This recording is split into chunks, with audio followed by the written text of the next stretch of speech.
रुद्रपूरला भैरव मंदिरामध्ये अवस्थान असताना सर्वज्ञांनी केलेल्या लीळा, गोसाव्यांच्या श्रीप्रभुबाबांच्या लीळा, दोन्ही अवतारांनी एकमेकांची प्रवृत्ती राखून बैसांनी केलेली सेवा हे आपण काल लीळा पाहिली.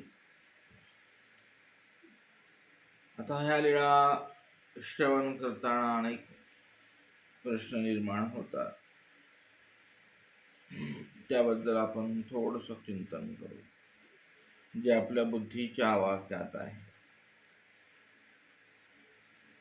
तर त्या 20 दिवसाच्या दरम्यान स्वामी श्रीप्रभूंचा अवसर पाहिजे. बाईसाहेबांकडून प्रसाद आणायचा, आरोहणा व्हायची.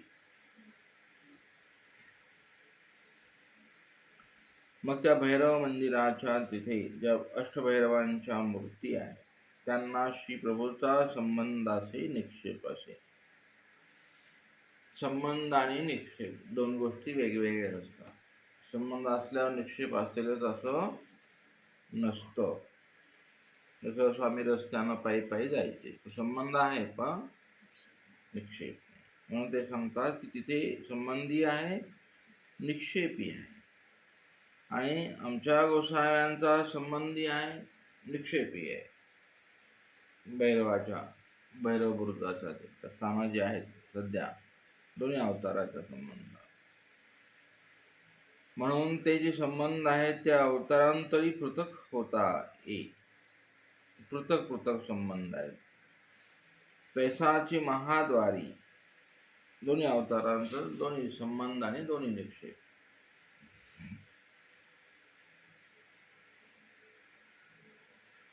आता ते महाद्वार रुद्रपूर वर्णनामध्ये हे सगळं आलेलं आहे. दोन्ही अवतारांचे संबंध आहेत त्याला. उखळी विहार परवा दिवशी आपण ऐकलं, ती उखळीला दोन्ही अवताराचा संबंध आहे. दोन कृपा, दोन प्रसन्नता, दोन स्थानापती हे विशेष आहे ते म्हणून. मग बाईसा तिकडून इकडे आणायच्या, इकडून पचन करून तिकडं न्यायच्या. तर ते सांगतात बाईसा योग्यता लागे. योग्यता, साध्यपर योग्यता लागणार. अयोग्यता नासणार, कर्मे नासणार आणि त्यानंतर तिथं साधन वृद्धी होणार. साधन वृद्धी म्हणजे काय असते? तर इकडे योग्यता लागली, कर्मनाश झाला. मग तिसरं काय? साधन वृद्धी, वाढ होते. खूप गुह्य अर्थ आहे याच्यामध्ये. थोड्या श्रद्धा दुखवल्या जातात, मोकळं सांगावं सांगता येत नाही. ही आपली साधन वृद्धी व्हायला पाहिजे. ह्यातल्या गोष्टी असतात. साधन सुभरता म्हणतात त्याला. हा साधूचं साधन सुभर आहे, भरभरीत आहे, घवघवीत आहे, असं वेगळाच आहे ते. हंसराजा चांगदेव भट्टा ही होणार म्हणाले. त्यांचं साधन योग्यता होईल, कर्मनाश होईल, साधन वृद्धी होईल. तर म्हणाले ते वेदवंते, वेदवंत आहेत की म्हणाले ते दोघं ना, तयाची योग्यता अधिकार रूप. म्हणजे अनेक प्रकारच्या योग्यता असतात, ती याची अधिकाराला रूप करेल ती योग्यता, ते विदितांचा. तर म्हणाले योग्यता कमन लावी. कशामुळे योग्यता लागते हा एक मोठा प्रश्न आहे. म्हणजे तात्विक चिंतन चालू आहे आता. ना देही बोधरूप वस्तू असे तिचा भास. देहामध्ये बोधरूप वस्तू आहे, मग ती वेदवंत असो, बोधवंत असो, वासनिक असो, अनुसरला चर्यावंत असो, त्याच्या देहामध्ये काय आहे म्हणून आपण प्यायचं असतंय, त्याच्यात बोध आहे. म्हणून आपण तिथे स्पर्श नाही करायचा, दुखायचं काम नाही आपणाला.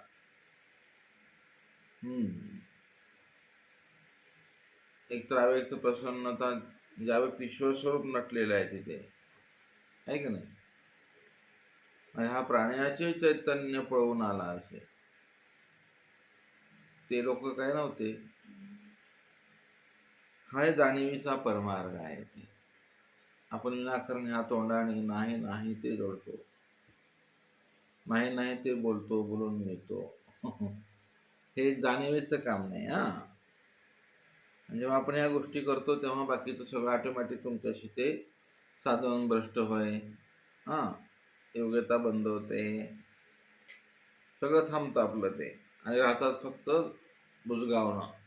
आपणाला भास आहे आपलं साधन वृद्धी व्हायले, आपल्याला योग्यता लागते, आपले कर्म नाश होतात, असा प्रकार थांबलेला असतो. रजिस्टरला नावाच नाही तर तुम्ही बाकीच्या गोष्टी करताय कशा? ऑन ड्युटी असलं पाहिजे ना ते. म्हणजे या अर्थाने ते म्हणतात की ती योग्यता करून लागतं नावा त्याच्यातही बोधरूप असतो असे त्याचा भास असेल ते जीव स्वरूपी उमटे योग्यता. तर वेदवंता नसे की त्याला ना ते क्रिया स्वरूपी असे. क्रियेचं स्वरूपच आहे म्हणाले दैवराती. का ते दैविक क्रिया, दोन्ही अवतारांची क्रिया आहे ती दैविक क्रिया आहे. आणि त्या दैविक क्रियेचं स्वरूपच तसं असतं, ती उमटत राहते, साधनांतूल आहे ती. यथावेधी अनुसरलिया योग्यता लागे. जसं वेदवंत जर अनुसरला, तो वेधेशी अनुसरला म्हणतात, तर त्याला पण योग्यता लागते. आता हे वेधेशी अनुसरणारे चरित्र शोधावे लागतात, भट्टवासांकडे शोधायचे, मग त्यांचा आचार शोधावा लागतो. तो खराच वेधेशी अनुसरलाय का?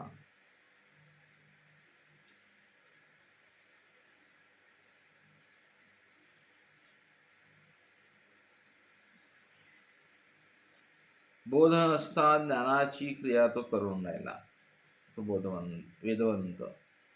म्हणून त्यांना म्हणून होणार ते. तैशेची पतिता बोध गेली या योग्यता लागे. पतितांना ईश्वराज्ञा अतिक्रमित माया आणि बोध हरला जातो. ते सांगतात तो पतित झाला. तर पतित होणं हे स्वतःला कळालं पाहिजे की आपण पतित आहोत. लय परमार्गात मग ती करण्यात मजा नसते. तुम्ही कोण आहात? तुम्ही नेमके कोण आहात? साधनवंत आहात का साध्यस्थ? असा हा प्रश्न नेहमी असला पाहिजे. आपलं साधन तर पतित झालं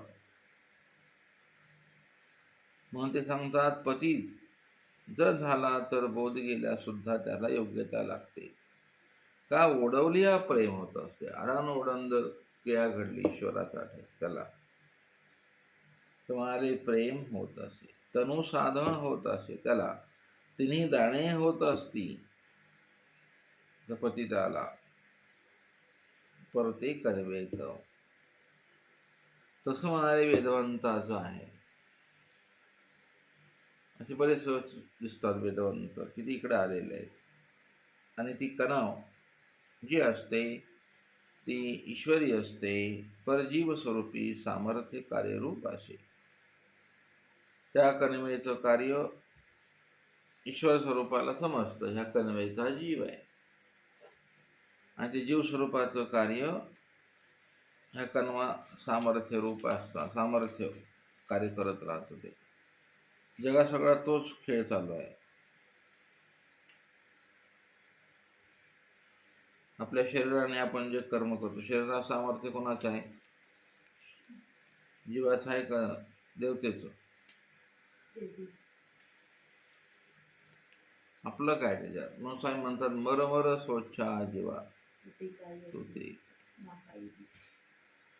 आपल्याकडे काही ठेवलेलं नाही देवाने, तरी पण एवढी गुरमी माज आहे का नाही? अहंकार आणि ते काय बाबा बाबा बाबा बाबा बाबा मोह, अहंतेची मूळ सकंदी उपडावे. हे जो मी पण आहे ना आपणाला, तो आपल्याला सगळीकडे दुःख देऊन जातो. संसारात असलं तर ते इगो हार्ट होतो, इकडं आलं तरी विमान, मान्यता, अभिलाषा, कीर्ती, प्रसिद्धी, पैसा, ह्याच्यात पूर्ण जीवन जातं साधूचं.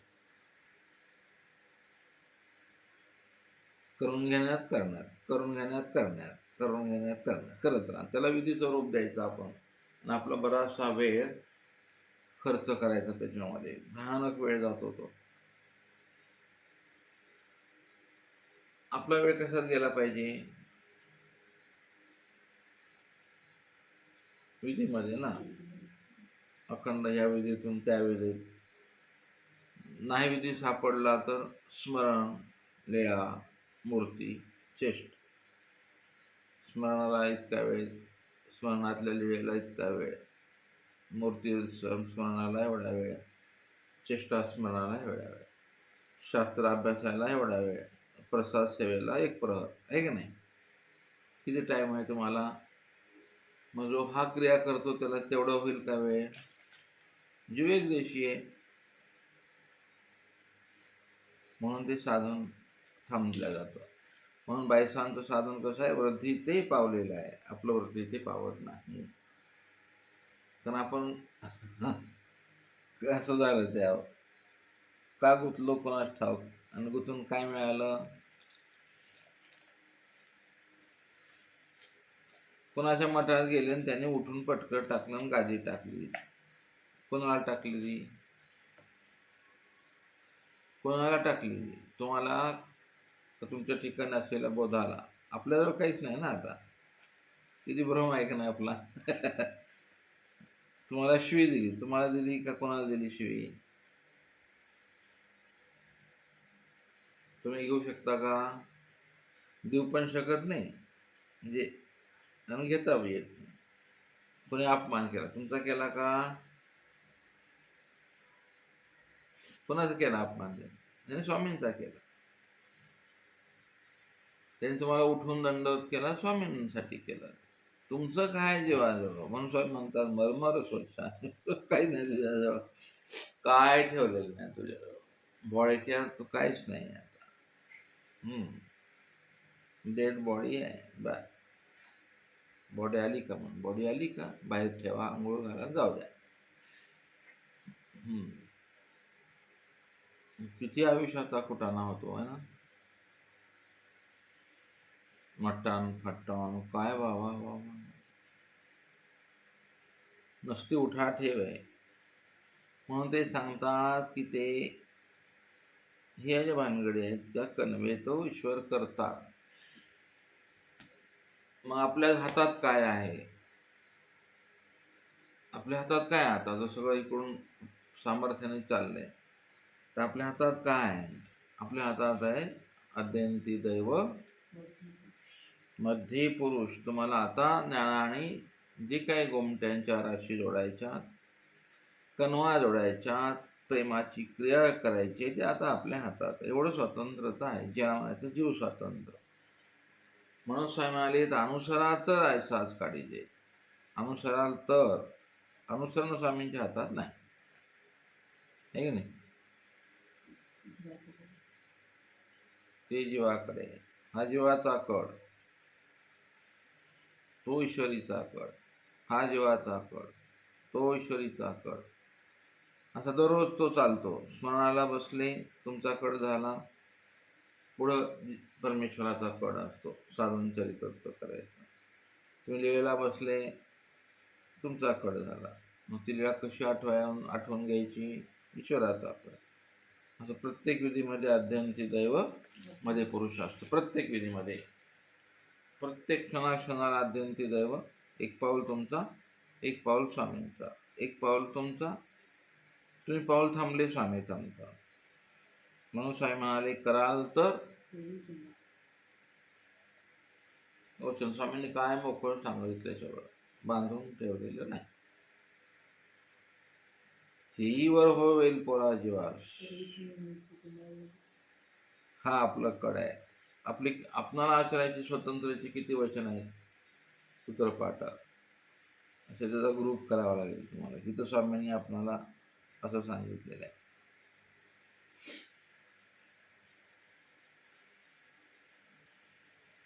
तो उभा टाकला अशीच पुढे, पैशासाठी नाही सगळ्या विधीसाठी उभा टाकला. पण तुम्ही तुमचा तो कुठे उभा नाही टाकायचा, तो बद्रिकाश्रमला जाण्यासाठी उभा टाकला अशीच पुढे. स्वामी म्हणाले सिद्धी असलं नाही, असलं काही नसतंय करत स्वामी. तो द्वारकेला जाण्याशी उभा टाकला अशीच पुढे. तो विधीच नाही आहे तुमचा. मग कुठं उभा टाकला? मग चोरी म्हणाल मी उभा ठाकलेलाच पुढे, स्वामी सिद्धीला नेतील असं नाही. ते कुठेही कोण नसतंय तसलं काय. प्रेमरूप क्रियेला उभा टाकला तर, आहे की नाही, शास्त्राला उभा टाकला तर, अनिष्ठाला उभा टाकल्यावर स्वामी सिद्धीला नेतील का? साधू साहित्य नेतील. ते तुमचा कड झाला, तुम्ही तुमचा कड करा. स्वामींकडून सगळं पूर्ण तयारी आहे, पूर्ण मॅच स्वामींनी सगळे हँडल केलेले आहे. फक्त तुम्हाला उभा राहायचे, मॅच अनुसरणाची, जिंकायची. म्हणून ते सांगतात लेप नव्हे, फळ नव्हे, काहीच नाही होणार त्याला कर्म असेल तर. तैसेचे अज्ञाना अधिकार लागे. अज्ञानाने क्रिया केली इकडे परमार्गी तर अधिकार लागतो. अधिकार रूप योग्यता लागे, साधन रूप लागे. बरोबर आहे सगळं. आतापर्यंत जेवढ्या मान्यता तुमच्या होत्या त्याचं खंडन चाललंय. ते सगळं अज्ञानाला अधिकार लागतो, योग्यता नाही लागत. अधिकार तर लागून राहिला ना, आणि त्या अधिकार रूप एक योग्यता लागते, साधन रूप योग्यता लागते त्याला.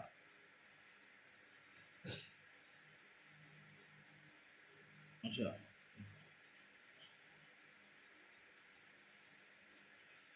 म्हणजे काय भानगड आहे, कळायला आवड आहे. पण सरळ सांगतो एका वाक्यात.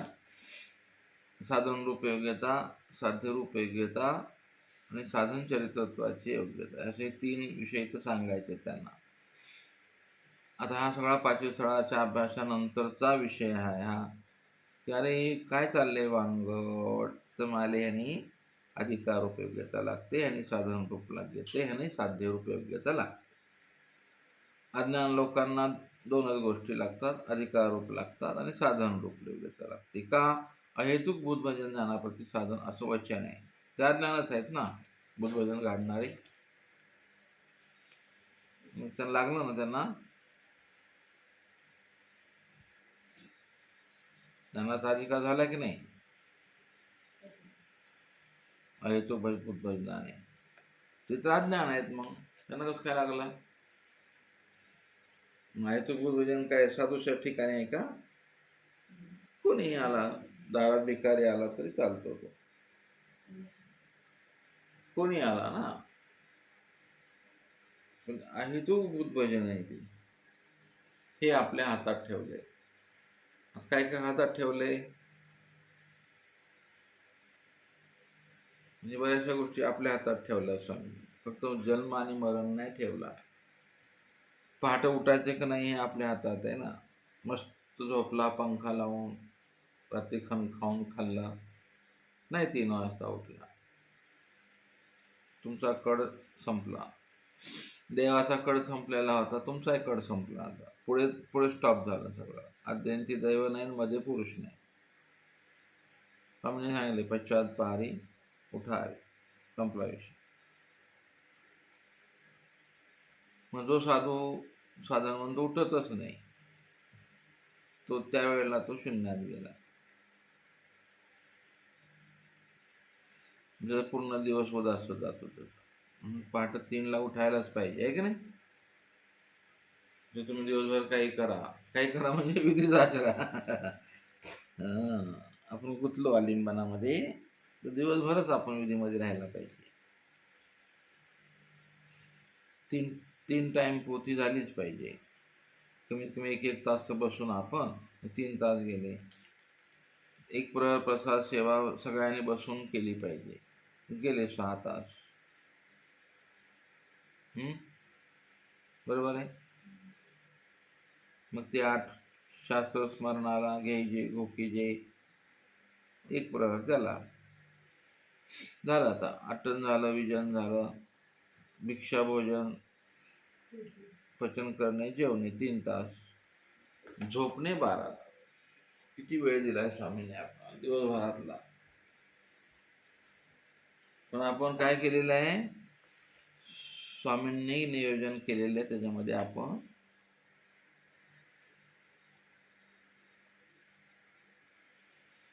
करत नाहीत काही. आणि हा स्मार्टफोनमुळे तर सगळं बिघडलं कार्यक्रम आहे ना. फेसबुक आलं, इंस्टाग्राम, आता A1 आलं, VM आलं, GM आलं, पुढे येणार सगळं 5 वर्षात. मग हे अधिकार योग्यता सगळं तुमच्या मनात, ते चांगलंच आहे साधन. म्हणून ते सांगतात की ज्ञान पतिता ज्ञानिया अनुसरला भक्त याशी योग्यता लागे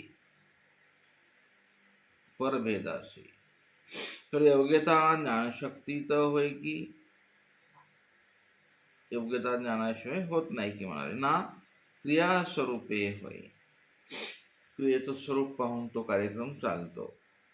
आणि ती योग्यता लावायचं कोणाच्या हातात आहे, तो स्वरूप योग्यता कोण लावतं,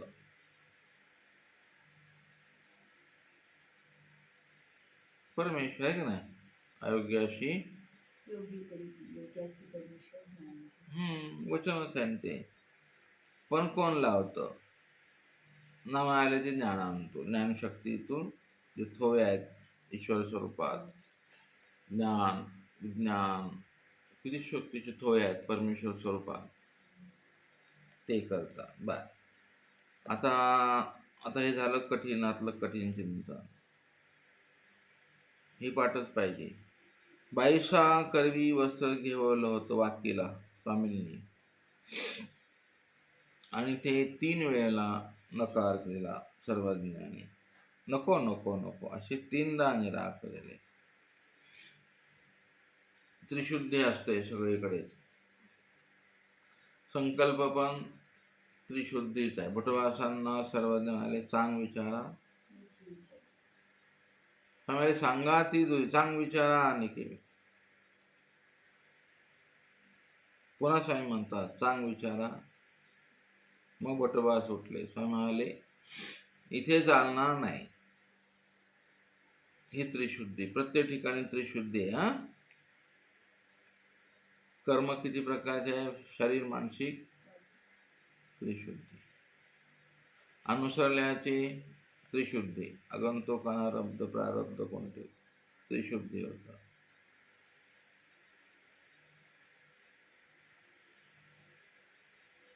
म्हणजे 3 प्रकार आहेत ना.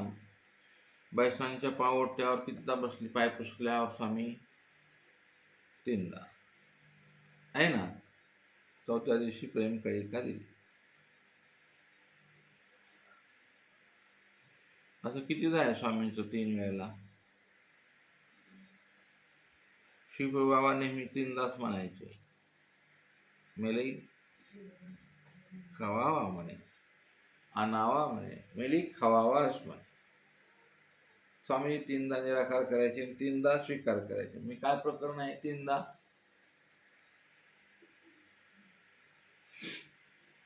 असं बऱ्याचशा गोष्टी तुम्हाला आपल्या चिंतनाच्या पलीकडे चालतात या दैवराठी ज्ञानामध्ये. काय प्रकार आहे हा.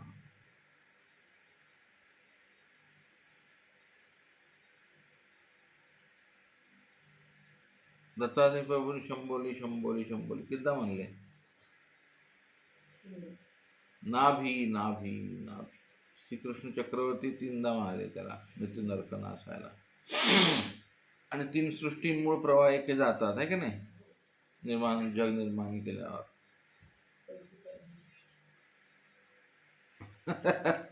असं काय आहे ते, जरा जाऊ द्या.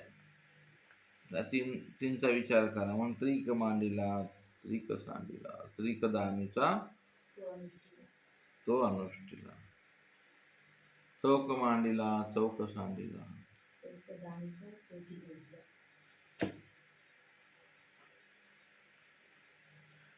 असं आहे ते. काय भानगड यावरती बोला, काहीतरी चिंतन करायचं असतं पण. म्हणून ते सांगतात की ते 3 वेळेला निराकारलं. चौथ्या दिवशी अवसर काळीचे काळीशी प्रभू अंगी करलं. हे मथन चालू आहे. आपण जे चिंतन करतो ते मथन आहे. जेव्हा साधिकार असेल त्याला ते उमटतं. तर स्वामींनी ते विनंती केली. श्री प्रभूस प्रणाम केला. जुनं वस्त्र दिलून टाकलं आणि ते बाईसाने झाडलं. ते वस्त्र सर्वज्ञ त्यानंतर म्हणाले, रज ब्रह्मादिका दुर्लभ. तर हे काय, कशामुळे दुर्लभ आहे? ब्रह्मादिकांना काय गरज आहे त्याची, त्या रजकणांची? काय काय दुर्लभ आहे ते ब्रह्मादिकांना? हे रज दुर्लभ आहे. आणि काय दुर्लभ आहे सांगा बरं. परमार्गातलं काय काय दुर्लभ आहे ब्रह्मादिकांना? बोला पटपट.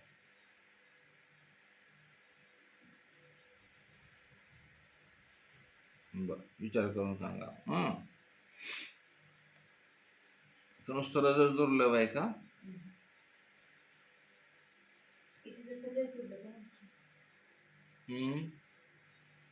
आणखीन काय आता यावेळेला दुर्लभ ब्रह्मादिकांना?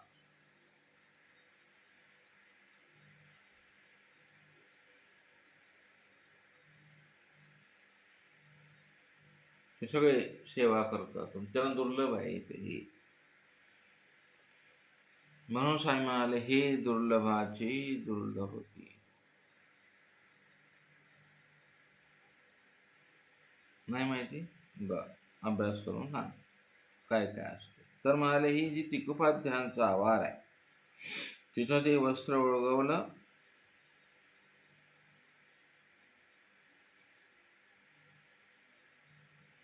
आणि सर्वज्ञांनी त्या वस्त्रात काय अडकलंय स्वामींचं, आणि ते स्वामींनी ते वस्त्र काय केलं, पुन्हा श्री मुगुटी वंदिले, मुकुटावर ठेवलं आणि कपाळी वंदिले. स्वामींनी स्वामींचं वस्त्र त्रिशोधी ठेवलेलं आहे. असं ठेवायचे, असं ठेवायचे.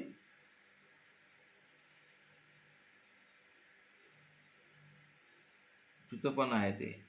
चला, तर म्हणाले असं अगाध ईश्वर स्वरूपाचा स्पर्श आहे त्याच्यामध्ये, आणि त्या श्रीमूर्तीच्या उपयोगी गेलेला आहे. तिथे संबंध मायेचा झाला, कृपा आणि प्रसन्नता झाली. तिथे त्या वस्त्रामध्ये न दिसणाऱ्या ह्या गोष्टी तिथे येऊन थांबल्या.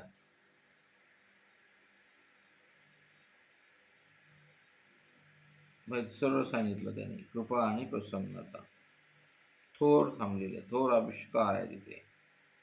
तर देवता संबंधाचे, कृपेचे, मायेचे दर्शन नाही नाही, पर महिमा जाणती. हे दुर्लभ आहे. आता तुम्ही काही केलं तर दुर्लभ आहे. तुम्ही भजन म्हणलं, ब्रह्मादिकाला दुर्लभ आहे, ते ऐकायला येतात. तुम्ही आरती म्हणली, ती ब्रह्मादिकांना दुर्लभ आहे. तुम्ही स्वामींचं वचन म्हणलं, ते ऐकायला येतात. तुम्ही पोथी केली, ते ऐकायला येतात. तुम्ही स्मरणाला बसले, म्हणता हे कोण आहेत? हे महानुभाव पंथाचे लोक आहेत ना. अरे चला मला त्यांच्या सहवासात जाऊ आपण. बोटवासांच्या आश्रमात सगळ्या 81 कोटी 1.25 देवता यायच्या. बोटवासांचं वस्त्र जरी झाडलं तरी त्याला तो आनंद व्हायचा.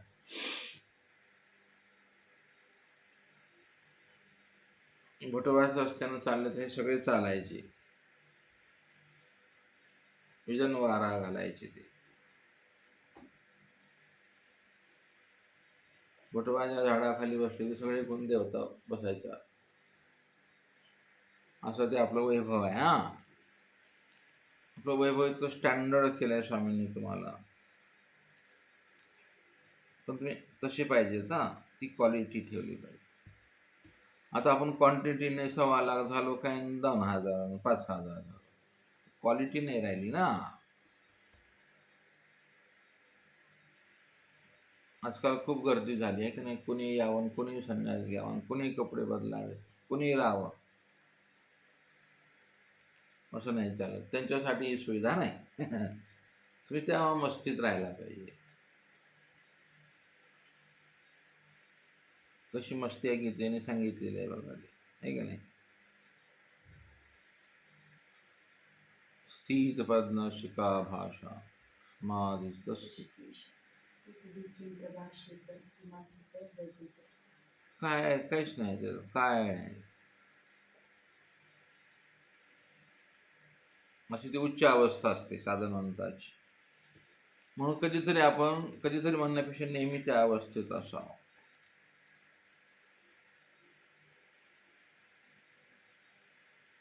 तुम्हाला पुन्हा काय दुःखाचं कारण आहे का? पुन्हा कुठलं दुःख आणि कुठलं सुख आहे? सुखदुःखाच्या पलीकडे तुम्ही आनंदात गेलेले आहात. कोण तुमचा अपमान करेल, कोण तुम्हाला काय करेल, शक्य आहे? मन लागल का कुणाची शिवी? नाही, असं काहीच नसतं. ते हे जीवानं निर्माण केलेल्या शक्यता आहेत त्या सगळ्या. तुम्हाला काय बाजून, तुमच्या मस्तीत आहेत ना. तुमचा मान सन्मान करायला ब्रह्मादिक आहे. ब्रह्म आहे, महादेव आहे, एक ना विष्णू आहे, हे सगळे 33 कोटी देव आहेत तुमच्या सेवेला, तुमची मर्जी राखायला. त्याने सन्मान केला ना तुमचा. तुमच्या हाताला मुंग्या आल्या तर ते सगळे झाडून टाकतील ना. पायात काटा मोडला तर काढून टाकतील. ही मस्ती आहे. हा, साधनाची मस्ती आहे. ती नाही आली आहे कुणाला, आहे की नाही. धुंदी आली पाहिजे.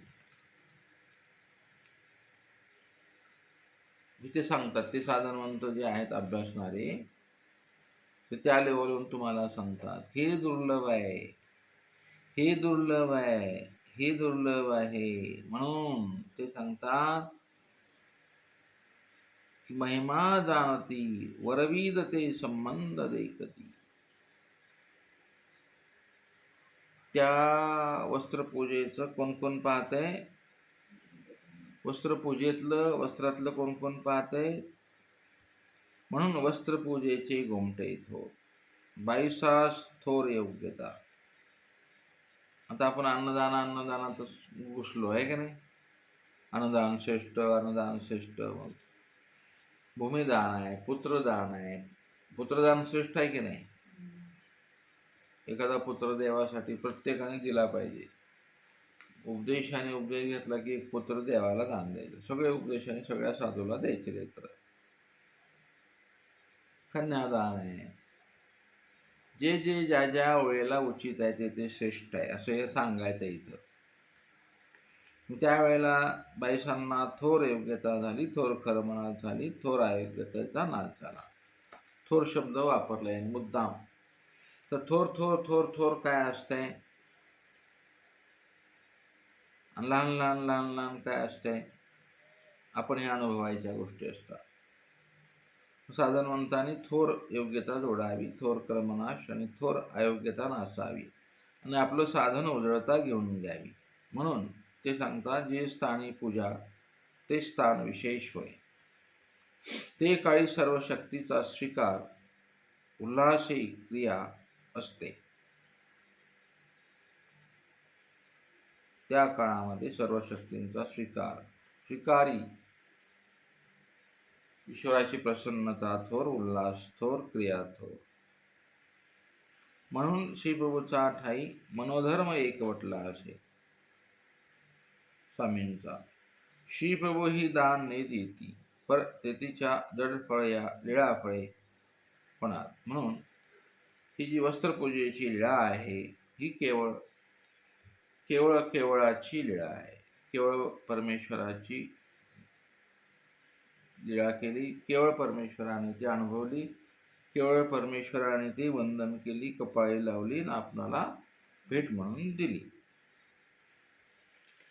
तर अशा प्रकारे हा विषय तो असा अवघड आहे.